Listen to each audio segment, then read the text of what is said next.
After 400 years in Egypt, a time in which the status of the children of Israel went from guests to slaves, the Israelites left Egypt under the leadership of Moses and then wandered in the wilderness for 40 years. This was a time of great trial and training for the Israelites. God fed them all those years with daily manna, and by so doing, he reestablished the weekly Sabbath cycle firmly in their minds. And over the years, the people of Israel murmured. They complained and they sought other gods. And this story of the tribes of Israel is recorded in the Pentateuch, the 5 books of Moses we refer to as Genesis, Exodus, Leviticus, Numbers, and Deuteronomy. The story continues in the book of Joshua and beyond as the children of Israel entered the promised land, a land originally given to Abraham, Isaac, and Jacob. Well, today we are here who have recently returned home from the Feast of Tabernacles. The 6-month cycle of annual holy days for 2014 is complete. We've participated in Passover, the days of unleavened bread, Pentecost, the Feast of Trumpets, the Day of Atonement, the Feast of Tabernacles, and last great day, also known as the 8th day. We now enter the 6-month period without annual holy days. And it's during this time when strange things have historically happened. And I've observed for many past years that some people drift away from God when they're not tied closely to the annual holy days. Today I want to draw the parallels between or among the children of Israel's wandering in the wilderness, our marital lives, and our spiritual lives. I want to focus on keeping spiritually strong during this 6-month period by looking at the kingdom of God as a future marriage and helping us to avoid those things that cause us to fall out of love with God. So the title of this message is Love Busters. It was 17 years ago. My wife and I were at the Feast of Tabernacles in San Diego, California. We stopped to shop at a Crown Super bookstore. And while at the bookstore, I noticed a book on the display rack, which was entitled His Needs/Her Needs. I opened the book, and inside the flap of the dust jacket was a picture of the author, a man who looked vaguely familiar. And as I read through and found out that he was from the same area where I went to college, I recognized finally the man. His hair had turned white. It had been many years before, but Dr. Willard Harley was my psychology professor at college shortly after he had gotten his PhD and was a young professor. He'd gone on to develop and establish marriage counseling clinics around the region and now has gone national and indeed international and has a website called marriagebuilders.com. And the concept of Love Busters comes from his website, marriagebuilders.com. And I believe the book, His Needs, Her Needs, written by Dr. Harley, is on the church's recommended reading list. I know that over the years, if I've had anyone with regard to marital issues, I've referred them to the book, His Needs, Her Needs, or go to the website, marriagebuilders.com, because it has an excellent values-oriented way for people to build and rebuild relationships. Jesus Christ is likened to a bridegroom, and we are the bride. We read that in Matthew 9 and verse 15. And Jesus was talking to his disciples and said, "Can the friends of the bridegroom mourn as long as the bridegroom is with them? But the days will come when the bridegroom will be taken away from them, and then they will fast." In other words, they'll do without. They won't have the spiritual food. He was referring to himself and his apostles only having a short time on this earth together, referring to himself as a bridegroom. And of course, if we turn to Matthew 22, there's the discussion there about a wedding feast. And if we read that those that were not properly, did not show up for the wedding feast, what did God do? He called others to take their place and established. I'm not going to go through the entire story, but our calling is much like being invited to a wedding feast. And then we look in Matthew 25, and starting in verse 1, we have the parable of the wise and foolish virgins. And once again, we have this analogy of joining the kingdom of God as being like a wedding introduction to a marriage. And in Matthew 25, then the kingdom of heaven shall be likened to 10 virgins who took their lamps and went out to meet the bridegroom. Well, we often spend a lot of time with the details on how to get married, but not what to do when married. And if people spent as much time, as Dr. Harley and others have explained, if they spent as much time planning their marriage and how to be married as they did their family vacation, their vacations would be a lot happier. And so we have this explanation that Dr. Harley has with regard to love busters, which explains a list of things that couples do, individuals do in a relationship to lose their love for each other. So I'm going to use this as an organizational outline as we go through the children of Israel and our marital lives and our spiritual lives. And the 6 love busters are selfish demands. Number 1, selfish demands. 2nd, disrespectful judgments. 3rd, and we'll go through these one at a time, angry outbursts.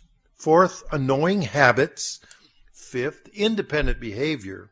And 6th, dishonesty. So I rushed through those, but we'll do them one at a time so that we can see how the Bible asks us to comport with God's will, what the ancient Israelites did. So the first one on the list is selfish demands. Now, those of you that had the opportunity to be at the feast in Branson heard a message there about the story of Naaman, the head of the army in Syria, and Naaman had leprosy. We read about this story in 2 Kings. And Naaman had to go to Israel, and I'm not going to go through the whole story, but he went to Israel to ask a prophet of God, which was Elisha, for asking God to cure his leprosy. He was a very important man. He was close to the king of Syria. King of Syria sent a letter to the king of Israel saying, please allow the head of my army to come over to your country, an enemy country, and become healed. And all of that happened, and we can read that in 2 Kings. But I want to take a look in 2 Kings 5. There happened to be a servant of the prophet Elisha. And this servant is named Gehazi. And when Naaman asked Elisha, well, I've been cured of this leprosy. Is there anything I can do for you? Can I repay you? I have gold, and I have all this important, I have clothing. What can I repay you with for this wondrous, wondrous miracle? And Elisha turned it down because the healing was from God. It wasn't from Elisha. It was from God. But Gehazi, the servant of Gehazi, the servant of Elisha, we read in 2 Kings 5:20. But Gehazi, the servant of Elisha, the man of God, said, and this is when he he was going to chase down Naaman, and he was going to collect some money. Well, if Elisha wasn't going to get the money, maybe he could use a few dollars himself. And so he said, look, my master has spared Naaman, the Syrian, meaning enemy, while not receiving from his hands what he brought, because Naaman had brought plenty of riches and wealth with him. But as the Lord lives, I will run after him and take something from him. In other words, I'm going to chase him down, and I'm going to collect a little something. I'm going to get something out of the deal. And as we read on in 2 Kings 5, when we read on, what happened to Gehazi is he thought he was going to get something out of it, his own selfish demands. And unfortunately, what he earned, as we read on, is that he earned for himself a leprosy that became a curse on him. Who brought the leprosy on Naaman? He brought it on himself. So the first item we have as selfish demands was the example of Gehazi, who thought that he would take advantage of a situation and serve himself rather than honoring God. Does that happen in our relationships? Does that happen in marriage? Do people somehow think that rather than serving God, they can serve themselves and overlook the important things in a relationship? So let's take and we can examine that. But even more important than that is that marital relationship that we have mirrors our relationship with God. How are we looking at our potential marriage with Jesus Christ? Are we going to be a good wife? Not just a good bride, but a good wife. Is it going to be worth it? Would we be wanted by the bridegroom? Would we be selected? Or would our selfish demands get in the way? It certainly got in the way for Gehazi. And that example was recorded for all of us because he thought he would heap to himself something rather than honoring and respecting God. The second love buster is disrespectful judgments. I want to take a look then, if we look back in Exodus 14:12, and we have this example of the children of Israel in the wilderness. They've been in Egypt for over 400 years. They're now wandering in the wilderness. They've chosen time and time again, as they were learning about God and how to follow God. But they had lots of challenges here, and they were very, very frustrated. In Exodus 14:12, is this not the word that we told you in Egypt, saying, let us alone that we may serve the Egyptians? For it would have been better for us to serve the Egyptians and we should die in the wilderness. Ooh, they weren't happy with following Moses. They said, we would rather be slaves than be in a predicament. Okay, they weren't ready to follow God or God's servant. And again, we turn a couple chapters more, Exodus 16, verse 3.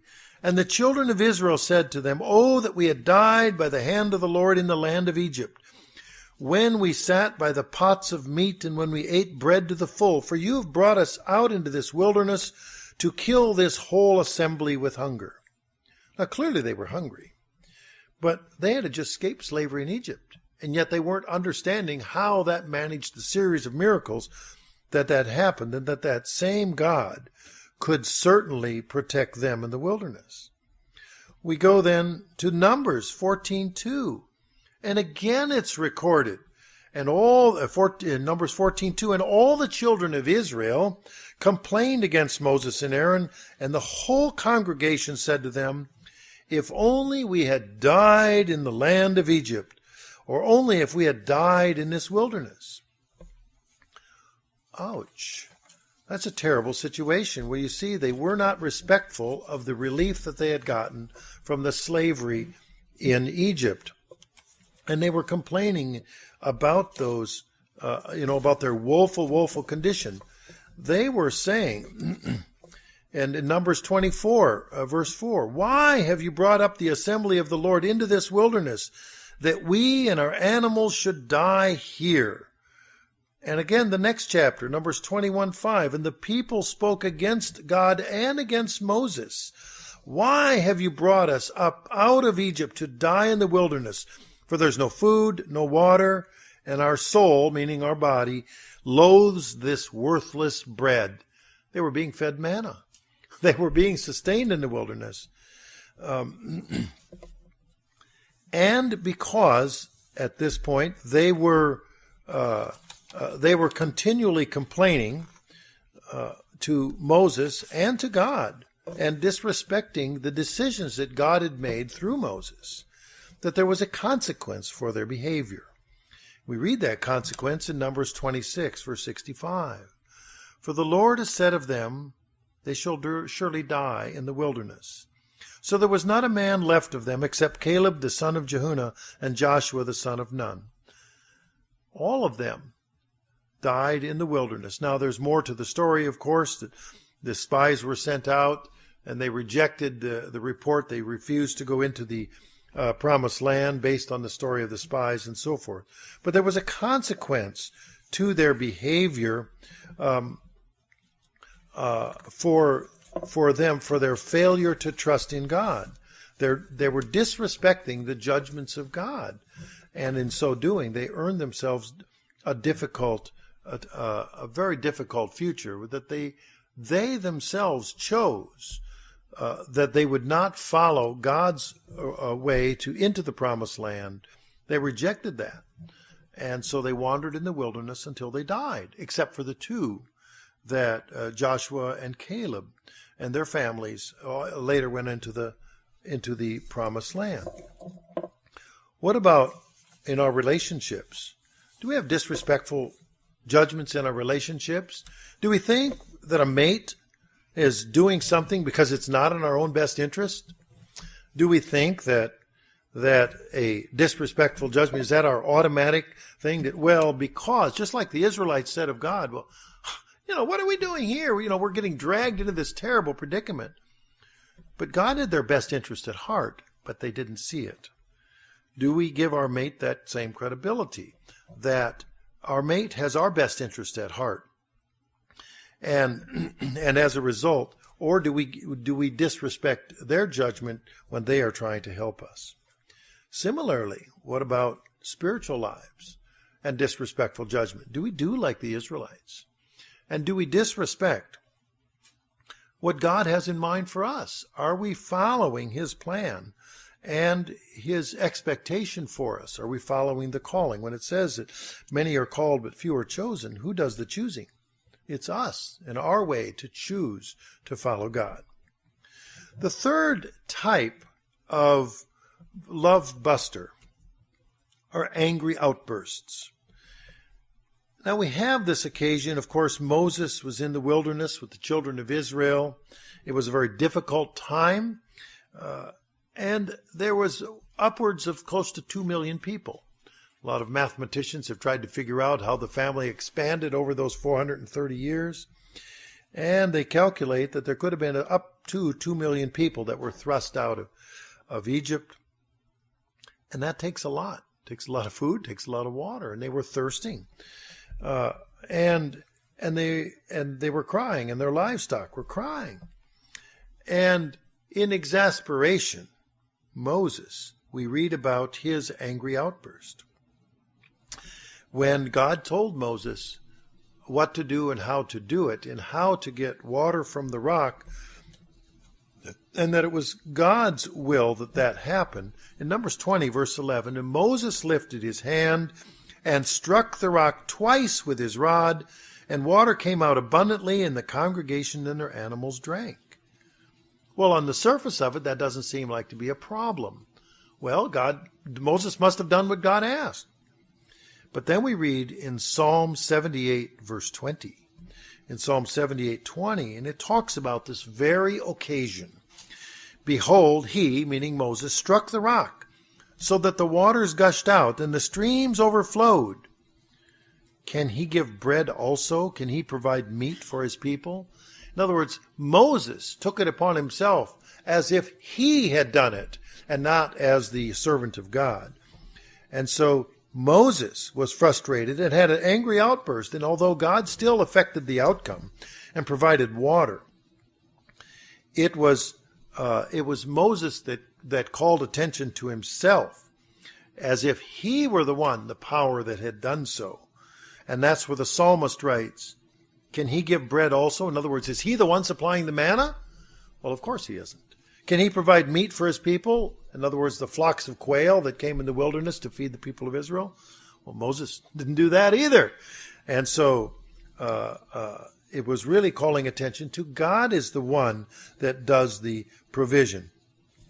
Now let's read in Deuteronomy 32, verse 48. We'll follow up on the story. And this is later in the story as we see what the consequence was for angry outbursts, because it's hard to imagine that there was only one occasion when this happened.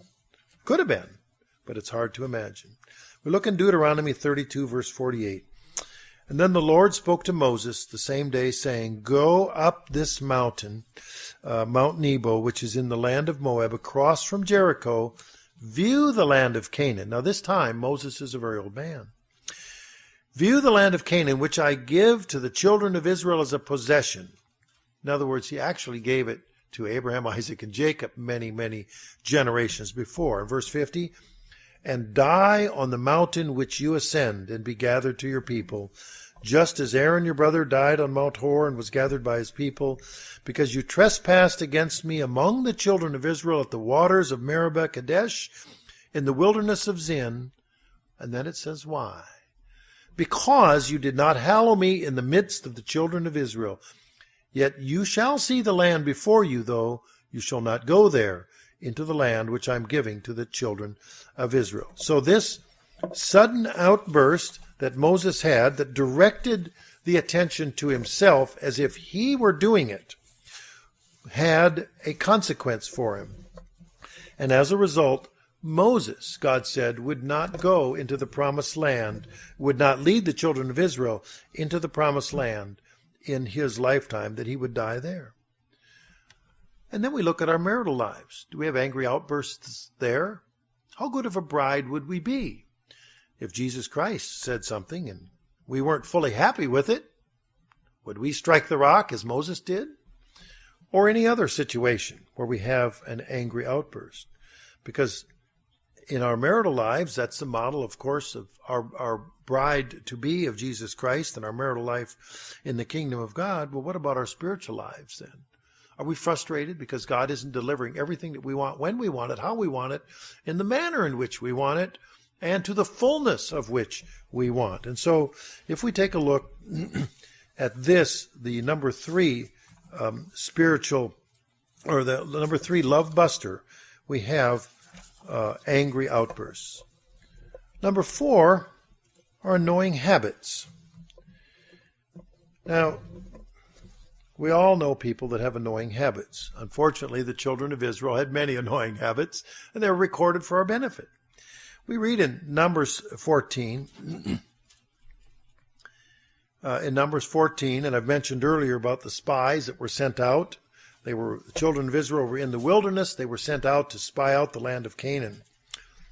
In Numbers 14, verse 36, now the men whom Moses had sent to spy out the land, who returned, and then notice the choice of words, made all the congregation complain against him, meaning Moses, by bringing a bad report of the land.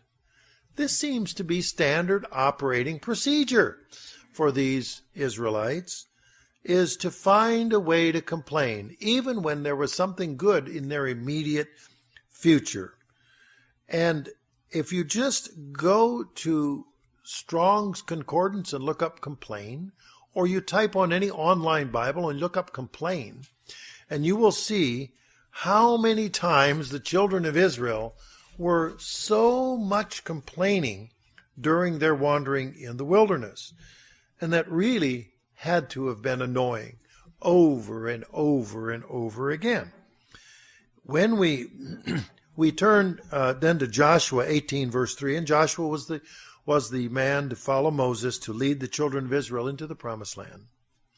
In Joshua 18, verse 3, and Joshua said to the children of Israel, how long will you neglect to go and possess the land which the Lord God of your fathers has given you? Now here we are, 40 years have passed, they're ready to go into the promised land, and they're still reticent. And he still has to say, how long will it be? Well, that seems like sometimes we annoy our mates for a long time. I'm uncomfortable with that thought myself, that how long I've annoyed my wife, but we'll just let those examples pass for now and hope that she forgets soon. But I can hear the words, how long will you blank, blank, blank, whatever it happens to be. And we'll just try to mend our ways and move on and not be like the children of Israel. What about our spiritual lives? Can we say, as we read in Joshua, how long will you neglect to fill in the blank, to do something that's spiritually beneficial for you, even if you can't see it yourself now, but it's laid out before you and it's given as a choice for you. So the 4th love buster, annoying habits. The 5th love buster is independent behavior. Now, this one here is a sermon of its own, and I'll just briefly go over it. I'm not going to refer to all of the examples, except there's one verse in the Bible that summarizes it up quite nicely. And it's in Jude, in verse 11. There's only one chapter in Jude, I believe, so we have Jude 1:11. And verse 11 is this, woe to them, For they have gone the way of Cain, and have run greedily in the error of Balaam for profit, and perished in the rebellion of Korah. And here it's talking about false ministers, but it could apply to all of us. They've going the way of Cain, running greedily in the error of Balaam for profit, and perished in the rebellion of Korah. Well, this particular love buster is independent behavior. And in each one of these cases, if we go through and do a case study of Cain, we found out that he wanted to worship God his way. He wanted to do his own thing. Sure, he'll honor God if it can be done in the way he wanted to do. Or then there was Balaam, who wanted to prophesy his way, as difficult as it was to do, and God corrected him in that doing. Or the rebellion of Korah, of the children of Israel in the wilderness. They wanted to do things their way. They didn't want to listen to the prophets of God. And each one of those is a story in itself that's worth doing the research on for Jude, verse 11, and each of those three. Well, what about in our marriages? Do we have situations where each mate wants to do their own thing, go their own way, independently? In 1 Peter 3, we read, "Wives, be submissive to your husbands, even some that do not obey the word. Without a word, they may be won by the conduct of their wives, when they observe your chaste conduct, accompanied by fear," meaning fear of God.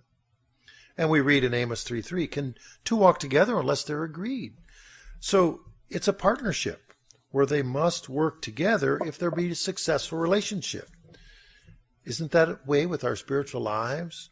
Where can we walk together with Jesus Christ as our future bridegroom unless we're agreed with what he says? Can we, as the bride of Jesus Christ, are we willing to follow his way and submit to Jesus Christ? And that we can follow by the good conduct, as we read in 1 Peter 3, the good conduct of Jesus Christ. We following his example, that our mates will follow then our good example. There's an interesting song. It's an old song, and a number of you will probably recognize this, and I never thought I would be quoting Frank Sinatra during a sermon, but surely you've heard of the song My Way, very popular, very old song. "For what is man, what has he got? If not himself, then he has naught. To say the things he truly feels, and not the words of one who kneels. The record shows I took the blows and did it my way." So we're going to do like Frank Sinatra and do it my way, and not like the words of the one who kneels. It's blatantly written in the words there. Who do you think that is? It's someone who honors God. And it's the same way in our own marital life as we look to independent behavior. Are we willing to walk with our mate as a partner? And are we willing to look then as being a potential partner in a marriage with Jesus Christ? Or do we want to do it like Frank Sinatra and Cain and Balaam and Korah, who each did it my way, as they say? The sixth item in the Love Busters is dishonesty. Now, dishonesty takes many forms. Perhaps we may have heard this earlier in Malachi 3:8. I know we heard it during the feast. In Malachi 3:8, "Will a man rob God? Yet you have robbed me. But you say, in what way have we robbed you? In tithes and in offerings," was the answer. And then follow up with verse 9, "You are cursed with a curse, for you've robbed me, even this whole nation." Ouch. In other words, it's not just one person doing it, it's many people that are not respecting the expectations of God. We follow this up in 1 John 2, verse 4. In 1 John 2:4, "He who says, I know him," meaning Jesus Christ, "and does not keep his commandments is a liar, and the truth is not in him." Ouch. So if we claim to be followers of Jesus Christ, but we don't keep what Jesus Christ says, then we're called a liar. In John chapter 8 and verses 42 to 47, And Jesus said to them, If God were your Father, you would love me. For I proceeded forth and came from God, nor have I come of myself, but he sent me. Why do you not understand my speech? Because you're not able to listen to my word.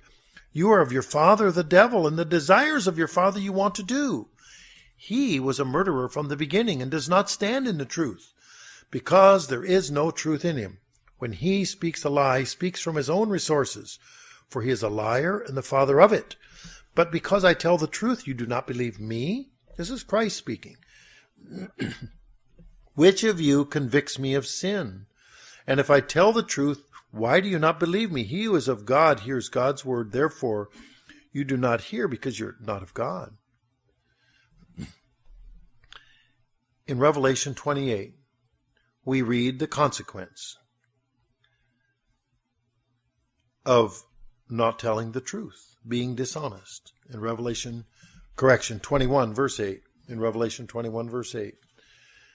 But the cowardly, the unbelieving, the abominable, murderers, sexually immoral, sorcerers, idolaters, and all liars shall have their part in the lake which burns with fire and brimstone, which is the second death. So there's a consequence to the dishonesty. That you can't be dishonest with yourself, you can't be dishonest with God, you can't be dishonest with your mate. The expectation is that we'll be truthful and honest with our mates in order for us to practice being truthful and honest with God. You see, love busters, all of the love busters have a consequence. And if we can read about some of that consequence in a couple of places that I want to go over in the Bible, when God was very frustrated with the children of Israel when they were practicing those love busters and frustrating God a great deal. In Deuteronomy 1, in verse 34, And the Lord heard the sound of your words and was angry and took an oath, saying, Surely not one of these men of this evil generation shall see the good land which I swore to give to your fathers. This is when the spies were sent to Israel, or out to the land of Canaan, and those spies came back with a bad report when they should have been giving a good report that Joshua and Caleb did. So he says, none of those, verse 35, none of these of this evil generation shall see the good land which I swore to give to your fathers, verse 36, except Caleb, the son of Jehunah, he shall see it, and to him and his children I'm giving the land on which he walked, because he wholly followed the Lord. The Lord was also angry, this is Moses speaking, for your sake, saying, even you shall not go in there. Joshua the son of Nun, who stands before you, he shall go in there. Encourage him, for he shall cause Israel to inherit it. Moreover, your little ones, your children, who you say will be victims, who today have no knowledge of good and evil, the youngsters, in other words, they shall go in there, and to them I will give it, and they shall possess it. But as for you, turn and take your journey into the wilderness by the way of the Red Sea. Verse 41. Then you answered and said to me, we've sinned against the Lord. We'll go up and fight, just as the Lord our God has commanded us. And when every one of you had girded on his weapons of war, you were ready to go up into the mountain. Verse 42, and the Lord said to me, tell them. In other words, now they're ready. Oh, yeah, now we're ready. Whoa, we didn't know it was going to be that bad. Whoa, let's put our swords on. We're going to go into this promised land. We'll follow you now. Now that we've gotten the death penalty, we're going to die in the wilderness. We've suddenly decided that it was a pretty good idea. Forget what those other guys said. Let's get on with this. We're ready to go. Strap those weapons on and go. Verse 42, and the Lord said to me, tell them, do not go up nor fight, for I am not among you, lest you be defeated before your enemies. So I spoke to you, and yet you would not listen, but rebelled against the command of God, and presumptuously went up into the mountain. And the Amorites who dwelt in that mountain came out against you and chased you as bees do. Ouch. I don't know if you've had a bee sting. On the farm, I had a post. That was a marker, and on that post, a steel post, I had put a 2.5-gallon jug, bright yellow jug that would really show up, really be obvious. but a piece of machinery had hit this marker post that was marking a drainage tile intake. And I was going to go fix it. Take the crooked post out, put in a nice straight one. And so I walked up, and there's this crooked post, and I took this jug off, threw it on the ground, and I'm starting to pull this steel post out of the ground, soft ground, not knowing that the 2.5-gallon jug was full of wild bees. And it was a warm day, and I was wearing a loose shirt. Shirt tails were out, and 6 bees got under my shirt. I'm here to tell you, you cannot run fast enough to run away from 6 bees under your shirt.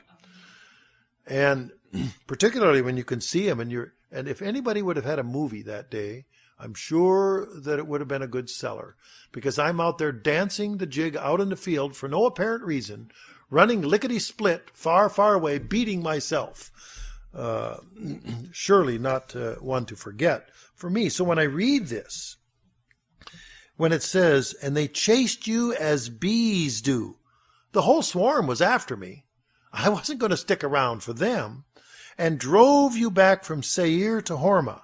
Then you returned and wept before the Lord, but the Lord would not listen to your voice, nor give ear to you. It was a little late. It was too late. In Jeremiah 3:8, we read, generations later, when Israel continued to practice the love busters instead of drawing close to God, they themselves drew away from God, and it came to a point where there was a consequence. In Jeremiah 3:8, and I saw when for all the causes whereby backsliding Israel committed adultery, I'd put her away and given her a bill of divorce.